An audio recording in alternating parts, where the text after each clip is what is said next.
తెలంగాణ రాష్ట్రం రాకముందు మన పరిస్థితి ఏంటిది, వచ్చిన తర్వాత ఏం పరిస్థితి? తెలంగాణ వచ్చిన తర్వాత గవర్నమెంట్ ఇన్స్టిట్యూషన్స్ మాత్రం ప్రైవేట్ ఇన్స్టిట్యూషన్స్ కంటే బెటర్గా ఉన్నాయి మన కాన్స్టిట్యున్సీలో.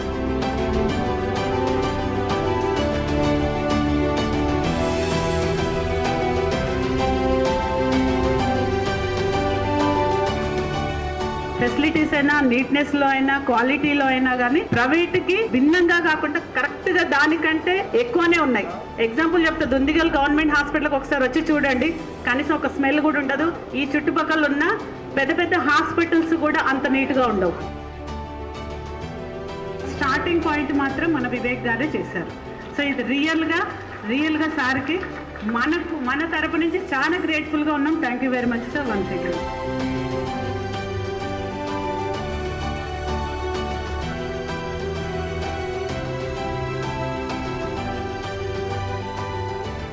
జీవితంలో ఎన్నో పనులు చేస్తాం, ఎన్నో కార్యక్రమాలు చేస్తాం, కానీ తృప్తినిచ్చే పనులు కొన్ని ఉంటాయి.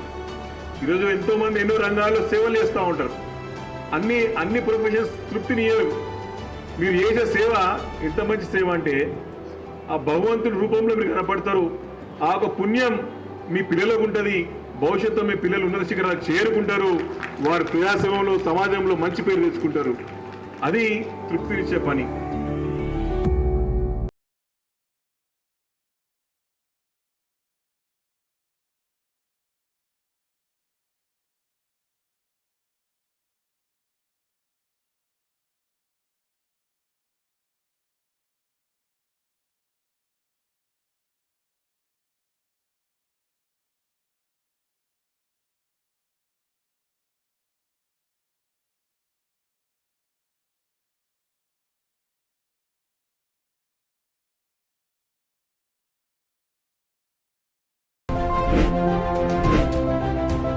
నమస్తే. మనము ఇప్పుడు కుత్బల్లాపూర్ నియోజకవర్గంలో అంగట్పేట్ విలేజ్ లో దగ్గర ఉన్నాము. ఈ దంపతులకు డబుల్ బెడ్రూమ్ ఇల్లు వచ్చింది. వీళ్ళకి ఈ డబుల్ బెడ్రూమ్ ఇల్లు వచ్చినందుకు చాలా సంతోషంగా ఉండరు. అమ్మ, మీ పేరు? భాగ్యమ్మ. అమ్మ, మీకు డబుల్ బెడ్రూమ్ ఇల్లు వచ్చింది కదా, వచ్చి మీకు సంతోషం? చాలా సంతోషం. కళ్యాణ లక్ష్మి కూడా వచ్చింది మేడం. ఎన్ని ఇళ్ళ నుంచి ఉంటురమ్మా? నేను చిన్నగా ఉన్నప్పటి నుంచి మేడం. ఇప్పుడు దొరికింది మాకు. ఎప్పుడు అప్లై చేసారు మీరు డబుల్ బెడ్రూమ్? మన తెలంగాణ వచ్చినప్పుడే అప్లై చేసాను.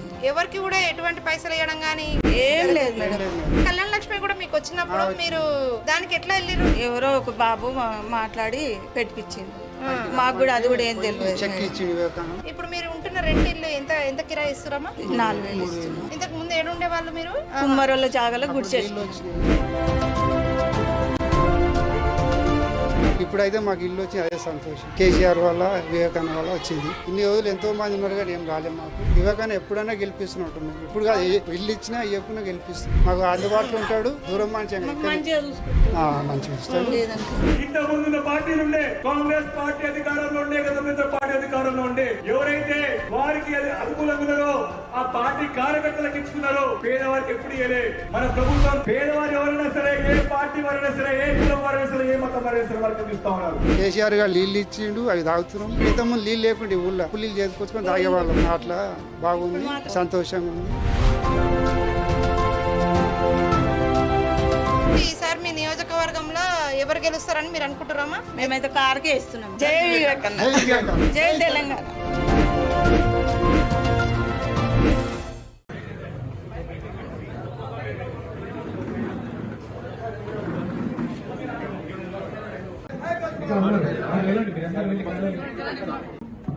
అధ్యక్షులు మహేష్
వ్యవసాయేతర గ్రామీణ ఆర్థిక వ్యవస్థ పటిష్టం కావాలి అంటే మాంసం ఎగుమతితోనే అది సాధ్యమని, దానికి గొర్రెల పంపిణీ చెయ్యాల్సి ఉంటుంది అన్నప్పుడు దేశం నవ్వింది.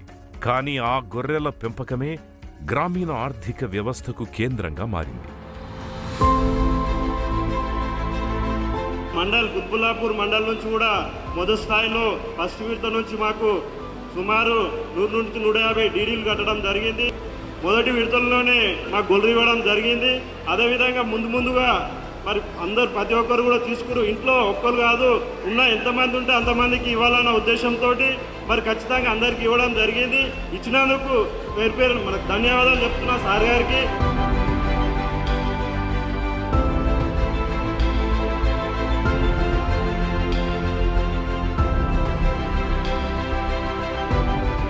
యూనిట్కి ఎన్ని వస్తాయి?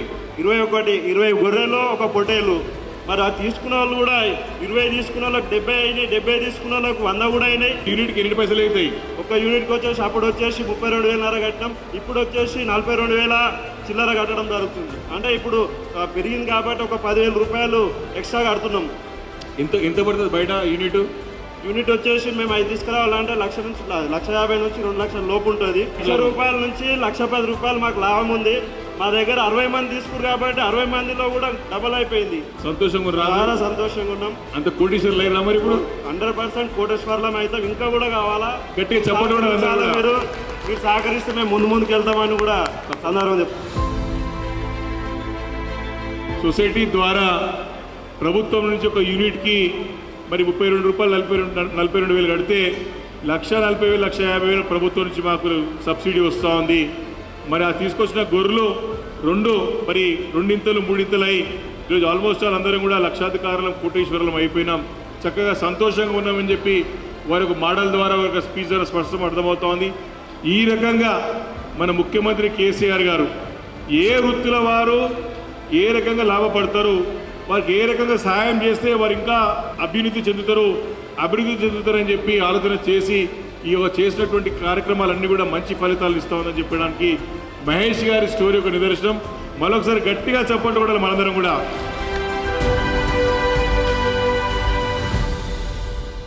గుడ్ ఆఫ్టర్నూన్ మీడియా మిత్రులందరికీ నమస్కారం. నేను doctor Vijay Kumar, Yashoda hospital Secunderabad unit head. ఈరోజు మీకు నిన్న జరిగినటువంటి కొత్త ప్రభాకర్ రెడ్డి ఎంపీ గారికి జరిగినటువంటి ఆపరేషన్ గురించి డే 1 ఈరోజు ఫస్ట్ పోస్ట్ ఆపరేటివ్ డే అతని కండిషన్ని మీకు చెప్పదలుచుకున్నాము. ఆపరేషన్ అయిన తర్వాత నిన్న వారిని 4 గంటల ఆపరేషన్ తర్వాత ఎమర్జెన్సీ వార్డుకి పోస్ట్ ఆపరేటివ్ కేర్ కోసం క్రిటికల్ కేర్ టీమ్కి వార్డుకి షిఫ్ట్ చేయడం జరిగింది. షిఫ్ట్ చేసిన తర్వాత వారు ఈరోజు మార్నింగ్ రౌండ్స్ చేసినప్పుడు వారికి ఉన్నటువంటి అబ్డామిన్లో ఇంజురీ తాలూకు ఫ్లూయిడ్స్ బయటికి రావడానికి ఉన్నటువంటి డ్రైన్స్ కూడా చెక్ చేయడం జరిగింది. డ్రైన్స్ 20 ml వరకు కలెక్షన్ కూడా ఉంది. డ్రైన్స్లో బీపీ మెయింటైన్ అవుతుంది. వారి ఆరోగ్యము ఇప్పుడే నిలకడగా ఉందని చెప్పడానికి కష్టము. ఎందుకనంటే ఆపరేషన్ తర్వాత ఫస్ట్ పోస్ట్ ఆపరేటివ్ డే రోజు బ్లడ్ సెల్స్ కౌంట్స్ అవన్నీ కూడా కొంచెం ఎలివేటెడ్గా ఉన్నాయి. ఈ పరిస్థితులలో పేషెంటు ఇంకా కొద్ది రోజులు ఐసీయూలోనే మెయింటైన్ చేయాల్సినటువంటి అవసరం ఉంది.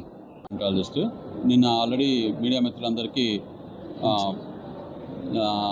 ప్రభాకర్ రెడ్డి గారి హెల్త్ గురించి జరిగిన సర్జరీ గురించి ఆల్రెడీ మీకు వివరించడం జరిగింది. నిన్న సర్జరీ తర్వాత మనం ఇంటెన్సివ్ కేర్ యూనిట్లో మేనేజ్ చేస్తూ ఉన్నాము. ప్రస్తుతానికి ఆయన కండిషన్ స్టేబుల్గా ఉంది. కాకపోతే ఒక పేగును రిమూవ్ చేసి దాన్ని జాయింట్ అతికేసాము. సో దీనికి సంబంధించి ఇంకా ఒక 2-3 డేస్ హీలింగ్ ప్రాసెస్ అవన్నీ ఉంటాయి. లోపల కొంచెం కంటామినేషన్ అవి ఉండిన దానివల్ల కొంచెం బవల్ ఇంటెస్టైన్ రికవరీకి కూడా కొంచెం టైం పడుతుంది. ఇంకొక 2-3 రోజుల తర్వాత కానీ మనకు క్లియర్ పిక్చర్గా అంటే ఇంటెస్టైన్ మూమెంట్స్ రావడానికి కొంచెం టైం పడుతుంది. సో ఇప్పుడు ఉన్న పరిస్థితులు అంటే అన్ని వైటల్ పారామీటర్స్ అన్నీ స్టేబుల్గా ఉన్నాయి. తను ఐసీయూలో రికవర్ అవుతూ ఉన్నారు. బ్లడ్ పారామీటర్స్ అట్లా కొన్ని బ్లడ్ కౌంట్స్ మినిమల్ ఎలివేషన్స్ ఉన్నాయి కొంచెము, అదర్వైజ్ యూరిన్ అవుట్పుట్ అన్నీ బాగానే ఉన్నాయి. తను కాన్షియస్గా ఉన్నారు, మాట్లాడుతూ ఉన్నారు. తనకి స్పృహలోకి వచ్చారు. తనకి ఏం జరిగింది అవి తనకి ఎక్స్ప్లెయిన్ చేశాము. తను వాటిని అర్థం చేసుకున్నారు. తనకు కూడా రికవరీ ప్రాసెస్ గురించి ఎక్స్ప్లెయిన్ చేశాము. తను ఫిజియోథెరపీ అవన్నీ చేస్తూ ఉన్నారు. అనదర్ రాబోయే 2-3 డేస్లో స్లోగా ఆయన రికవరీ ఎలా ఉంటుంది అనే దాన్ని బట్టి మేము డైలీ అప్డేట్స్ ఇస్తూ ఉంటాం. ఎవరు ల్యాండ్ గ్రాబర్లు ఎవరికి ఇచ్చారు, ఎవరు దాడి చేశారు అనుకుంటున్నారు? చాలా మంది. మంచి మనిషి, మంచి అమాయకుడు, 2 ఏళ్ళు మంచిగా 2 ఎంపీగా ఉన్నాడు. ఇవన్నీ కూడా ఉంటే ఇంకా దౌర్జన్యం. వాళ్ళకి ఎక్కడ పొందడం లేదు, తెలంగాణలో ఎక్కడ అవకాశాలు లేవు. కాబట్టి ఏదో ఒకటి తప్పిపోతున్నారు, ఏదో ఒకటి దౌర్జన్యానికి. మా దగ్గర చూస్తున్నాం, పైన ల్యాండ్ గ్రాబర్ మొన్నటిదాకా మా దగ్గర బీఆర్ఎస్లో ఉండి తప్పించుకొని పోతాం. ఏమైనా మల్లారెడ్డిని చూసుకుంటా, ఆయన అంత చూస్తా, ఆయన కాలేజీ పనిచేస్తా, ఇది వాళ్ళ భాష. ఇది రేవంత్ రెడ్డి మొత్తం ల్యాండ్ గ్రాబర్లకు, రౌడీలకు, వాళ్ళకి అందరికీ కూడా సీట్లు. వాళ్ళు ఏం చేస్తారు, ఇప్పుడు జనం మీద పడతారు, ఎట్లకెళ్ళి గెలవాలని వాళ్ళు ప్రయత్నం చేస్తారు. కానీ ప్రజలు తగిన బుద్ధి చెప్తారు వాళ్ళకు. ప్రస్తుతం మన ముందు యశోద హాస్పిటల్. నిన్న కొత్త ప్రభాకర్ రెడ్డి మీద ఎప్పుడైతే దాడి జరిగిందో ఆ తర్వాత సాయంత్రం తర్వాత ఇక్కడే నా వెనుకాల కనిపిస్తున్నటువంటి ఎమర్జెన్సీ వార్డ్ దగ్గరనే వచ్చి ఆయన హుటాహుటిన లోపలికి తీసుకెళ్ళి దాని తర్వాత ఆపరేషన్ అన్నీ చేసిన తర్వాత ఈరోజు ఐసీయూలోకి షిఫ్ట్ చేసి ఇంకొక 3-4 రోజుల పాటు ఆయన అబ్జర్వేషన్లో పెట్టిన సిచ్యువేషన్ మనకు కనిపిస్తోంది. చాలామంది ఇక్కడ దుబాకకు సంబంధించిన వాళ్ళు చాలామంది వచ్చి వాళ్ళ నాయకుడు ఎట్లా ఉన్నాడు ఏంటి అని తెలుసుకునే ప్రయత్నం చేశారు. అండ్ ఇప్పుడున్నటువంటి యశోద హాస్పిటల్, ఇది సికింద్రాబాద్కి సంబంధించిన యశోద హాస్పిటల్, కంప్లీట్గా VVIPs అందరు వచ్చినటువంటి సిచ్యువేషన్. నిన్న ఎప్పుడైతే కొత్త ప్రభాకర్ రెడ్డిని ఇక్కడ తీసుకొచ్చి ఆపరేషన్ చేశారో అక్కడే సీఎం కేసీఆర్ కూడా వచ్చి ఆయనను పరామర్శించి వెళ్ళడం జరిగింది. అండ్ కేటీఆర్ కూడా వచ్చారు. చాలామంది మంత్రులు కానీ ఎమ్మెల్యేలు కానీ చాలామంది నిన్నటి నుంచి కూడా వచ్చి ఆయనను పరామర్శిస్తున్న సిచ్యువేషన్. కానీ చాలామంది నాయకులు అయితే ఒక షాక్లో ఉండిపోయారు. ఎందుకు ఇట్లా దాడి జరిగింది? ఎమ్మెల్యే క్యాండిడేట్ అండ్ ఆల్రెడీ ఎంపీగా ఉన్నటువంటి కొత్త ప్రభాకర్ రెడ్డి పైన ఇట్లాంటి దాడి జరగడం అయితే అందరూ ఖండించిన సిచ్యువేషన్ కనిపిస్తోంది. చాలామంది బీఆర్ఎస్ నాయకులు మాట్లాడుతూ కూడా ఇట్లా హత్య రాజకీయాలు ఎప్పుడు తెలంగాణలో చూడలేదు, ఇట్లాంటి హత్య రాజకీయాలకు ఎందుకు పూనుకుంటున్నారు, ఇది ఎంత మాత్రం కరెక్ట్ కాదు, రాజకీయాలకు అతీతంగా అండ్ పార్టీలకు అతీతంగా అందరూ ఖండించాల్సిన సిచ్యువేషన్ ఉంది. ఎందుకంటే ఇట్లాంటి హత్య రాజకీయాలు తెలంగాణలో ఏమాత్రం చూడలేదు అండ్ ఏమాత్రం ఇవి మంచిది కాదు అన్నటువంటి విషయాన్ని కూడా చాలామంది మాట్లాడడం జరిగింది. అండ్ ఇట్లా చంపడానికి ప్రయత్నించడం ఏంటి అనేది కూడా ఒక షాకింగ్ లాగా ఉండిపోయింది. అందరూ కూడా ఒక్కసారి కొత్త ప్రభాకర్ రెడ్డి మీద ఒక కత్తితో దాడి చేసిన తర్వాత మాత్రం చాలామంది అక్కడ ఉన్నటువంటి కార్యకర్తలు కావచ్చు, లేదంటే గన్మ్యాన్ కావచ్చు, అక్కడ ఉన్నటువంటి చాలామంది కార్యకర్తలు వాళ్ళు ప్రచారంలో ఉన్నప్పుడే ఇన్సిడెంట్ జరిగింది. ఒక షాక్లోనే ఉండిపోయి హుటాహుట్న ఆయనను గజ్వేల్కి సంబంధించిన హాస్పిటల్కి అయితే ప్రాథమిక చికిత్స కోసం తరలించారు. ఆ తర్వాత ఆయనకు మెరుగైన చికిత్స కోసం అయితే సికింద్రాబాద్లోని యశోద హాస్పిటల్కి తరలించారు. నిన్న సాయంత్రం ఈ పాటికి ఎమర్జెన్సీగా మంత్రి హరీష్ రావు కూడా అంబులెన్స్ వెంట వచ్చి లోపలికి తరలించారు. ఆ తర్వాత 4 గంటల పాటు డాక్టర్స్ పర్యవేక్షణలో ఆయనకు సర్జరీ కూడా జరిగింది. పేగుకి కొంత గాయమైంది కాబట్టి, కట్ అయింది కాబట్టి ఒక పేగును కట్ చేసి ఇంకో పేగుకి అటాచ్ చేశారు అని కూడా చెప్తున్నారు. ఇది మేజర్ ఆపరేషనే, ఎందుకంటే 4 గంటల ఆపరేషన్ అంటే మామూలు విషయం కాదు. అండ్ కొంతవరకు లోపల వరకు కత్తి దిగింది అని కూడా చెప్తున్నారు. సో ఇన్ఫెక్షన్ సోకే అవకాశం ఉంది అని కూడా డాక్టర్స్ చెప్తున్నారు. ఇప్పుడే ఏం చెప్పలేము, ఒకవేళ ఇన్ఫెక్షన్ తగ్గకపోతే మాత్రం ఇంకా కొన్ని రోజులు ఐసీయూలోనే ఉంచాలి అని కూడా చెప్తున్నటువంటి పరిస్థితి కనిపిస్తోంది. చాలామంది ఇక్కడికి వచ్చి పరామర్శించిన వాళ్ళు కూడా చాలా సౌమ్యుడు, కొత్త ప్రభాకర్ రెడ్డి ఎవరిని కూడా ఏ మాట అనని వ్యక్తి ఇట్లాంటి దాడి చేయడం ఏంటి, ఈ రాజు అనే వ్యక్తి అసలు ఎవరు తాలూకా మనిషి, ఎందుకంటే కాంగ్రెస్కి సంబంధించిన నాయకుడు ఆర్ కాంగ్రెస్కి సంబంధించిన కార్యకర్త అనేసి కేటీఆర్ కూడా ట్వీట్ చేశారు. ఆయన ఫేస్బుక్ పేజ్ని కూడా ట్వీట్ చేసి ఆ పేజ్లో కూడా ట్యాగ్ చేసిన పరిస్థితి. సో ఆయన ఖచ్చితంగా కాంగ్రెస్కి సంబంధించిన కార్యకర్త ఈ దాడికి పాల్పడింది. ఆయన కుట్ర కోణంలో ఉంది కూడా కాంగ్రెస్ అన్న ఆరోపణే బీఆర్ఎస్కి సంబంధించిన నాయకులందరూ కూడా చెప్తున్నారు. సో మేము గెలవబోతున్నామని ఆ కోపంతోనే టోటల్గా మా మీద కుట్ర పన్ని ఇట్లాంటి హత్యా ప్రయత్నం చేశారు అని కూడా వాళ్ళు వాదిస్తున్న సిట్యుయేషన్ కనిపిస్తోంది. సో ఇట్లా ఎందుకు చేశారు, కాంగ్రెస్ వాళ్ళు ఇంత తెగింపు రాజకీయాలకు ఎందుకు పూనుకుంటున్నారు, కాంగ్రెస్ వాళ్ళే ఈ దాడి చేశారు అని కాంగ్రెస్కి సంబంధించిన నాయకుల మీదనే చాలామంది ఆరోపణలు చేస్తూ ఉన్నారు. ఇట్లాంటి హత్యా రాజకీయాలు ఏమాత్రం హర్షించం, మాకు కూడా కోపం ఉంది, మాకు కూడా కోపం వస్తే మేము కూడా లాఠీలు జులిపిస్తాం, ఆర్ మీకు దెబ్బకు దెబ్బ కొట్టే అంత సత్తా మాకు కూడా ఉంది అన్నటువంటి విషయాన్ని కూడా సీఎం కేసీఆర్ చెప్పినటువంటి సిట్యుయేషన్. కానీ చాలామంది మిగతా విపక్ష నాయకులు ఎప్పుడైతే బీఆర్ఎస్ నాయకులు, బీజేపీ అండ్ కాంగ్రెస్కి సంబంధించిన నాయకుల మీద ఆరోపణలు చేశారు, చాలామంది ఈసీకి కంప్లైంట్ చేశారు. ఇట్లాంటివి మాకు చేయాల్సిన అవసరం లేదు, సోషల్ మీడియాలో అసత్య ప్రచారం చేస్తున్నారు. యాక్చువల్లీ ఈ రాజు అనే వ్యక్తి కూడా అసలు కాంగ్రెస్కి ఏమాత్రం టచ్లో లేడు. ఆయన చాలామంది నాయకులతో ఫోటో దిగాడు. ఓన్లీ కాంగ్రెస్నే టార్గెట్ చేస్తూ ఇట్లాంటి ఆరోపణలు చేస్తున్నారని కాంగ్రెస్ వాళ్ళు నాయకులు మాట్లాడుతున్న పరిస్థితి. కానీ బీజేపీకి సంబంధించిన రఘునందన్ రావు, దుబ్బాకకు సంబంధించిన ఎమ్మెల్యే, ఆల్రెడీ ఆయన సిట్టింగ్ ఎమ్మెల్యేగా ఉన్నారు, ఆయనపైనే కొత్త ప్రభాకర్ రెడ్డి పోటీలో ఉన్నారు. సో రఘునందన్ రావే ఈ దాడి చేయించారని ఆ ప్రచారం కూడా జరిగింది. సోషల్ మీడియాపై నిఘా పెట్టాలి అండ్ ఈసీ దీనిపైన స్పందించాలి, మాకు కూడా సెక్యూరిటీ పెంచాలి అని రఘునందన్ రావు కాసేపటి క్రితమే ఈసీకి సంబంధించిన ఆఫీసర్స్ని వెళ్ళి కూడా కలిశారు.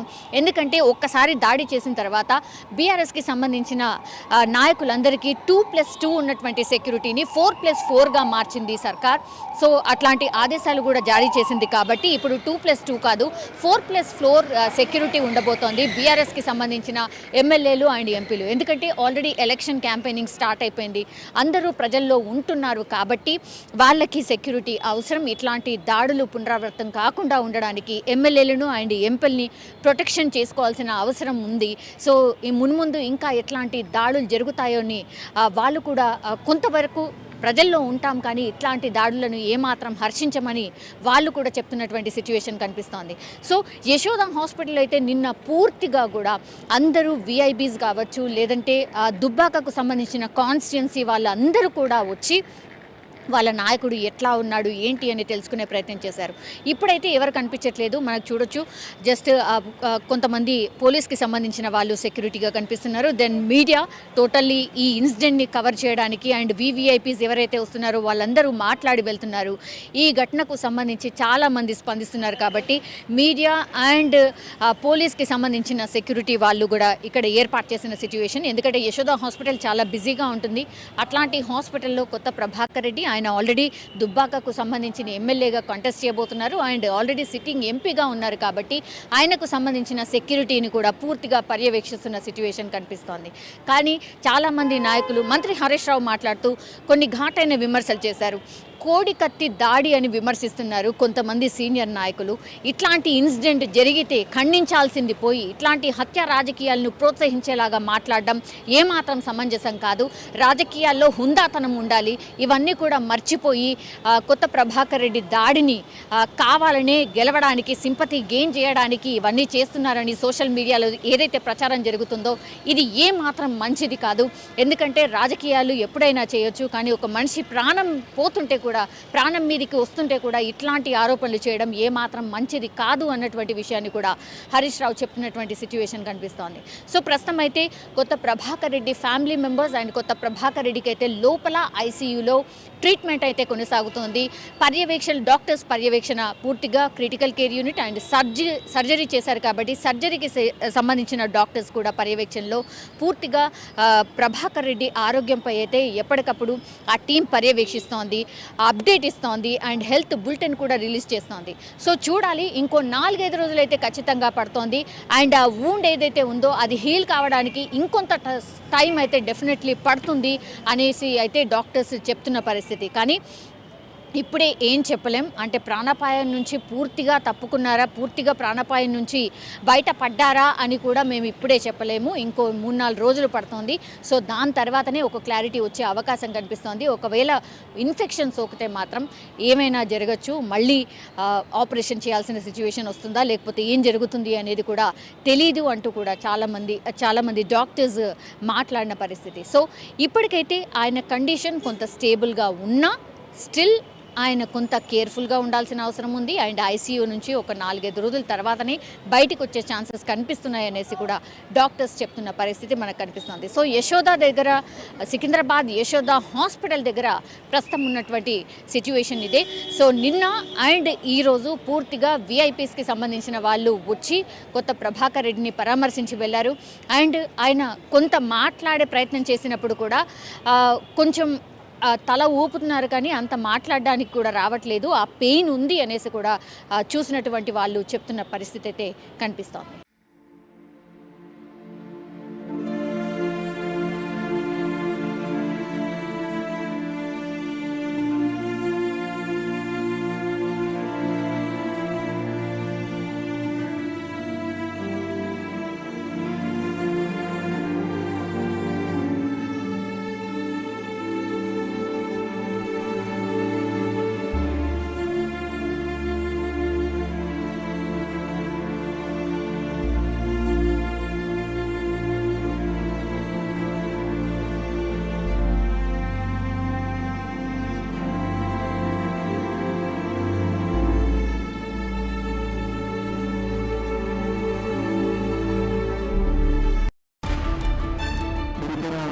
ప్రాంతాల్లో దూరం అవుతుందని చెప్పేసి చాలా మంది ఆడపిల్లలు కూడా కాలేజ్ పంపిన పరిస్థితి 2014 నుంచి ఉంది. మరి దృష్టిలో పెట్టుకొని మన కుత్బుల్లాపూర్ ప్రాంతంలో డబ్బులు లేక చదువుకోలేమనే పరిస్థితి ఉండకూడదనే ఉద్దేశంతో 10th పాస్ అయ్యగానే ఖచ్చితంగా అందుబాటులో ఒక జూనియర్ కాలేజ్ ఏర్పాటు చేయాలని చెప్పి సంకల్పించి మరి ఆ రోజు 2,50 లక్షలు వెచ్చించి ఇప్పుడున్నటువంటి ఒక భవనాన్ని అన్ని నిర్మాణానికి ఎవరు ముఖ్యమంత్రి మంజూరు చేశారు. ఈ యొక్క కాలేజ్ నిర్మాణం ఆయన వెంపడే ఇక్కడ పెద్ద ఎత్తున చాలా మంది పిల్లలు వస్తా ఉన్నారు, అడ్మిషన్స్ వస్తామని అని చెప్పి తెలుసుకున్న వెంటనే మరి ముఖ్యమంత్రి గారిని మరీ దఫా 2 సంవత్సరాల క్రితం కలిసినప్పుడు చాలా ఒక వొకేషనల్ జూనియర్ కాలేజ్ అయితే బాగుంటుంది అన్నప్పుడు అప్పటికప్పుడు సంవత్సరాల క్రితం వొకేషనల్ కాలేజ్ జూనియర్ శాంక్షన్ చేసిన సంగతి ఈ సమావేశంలో మనం చేస్తా ఉన్నాను. తండ్రి గారి పేరు మీద ₹1 కోటి విరాళంగా ప్రకటించిన యువకుడు, ఉత్సాహవంతుడు, విద్యావంతుడు, గౌరవనీయులు ఎమ్మెల్యే కేపీ వివేకానంద్ గారు.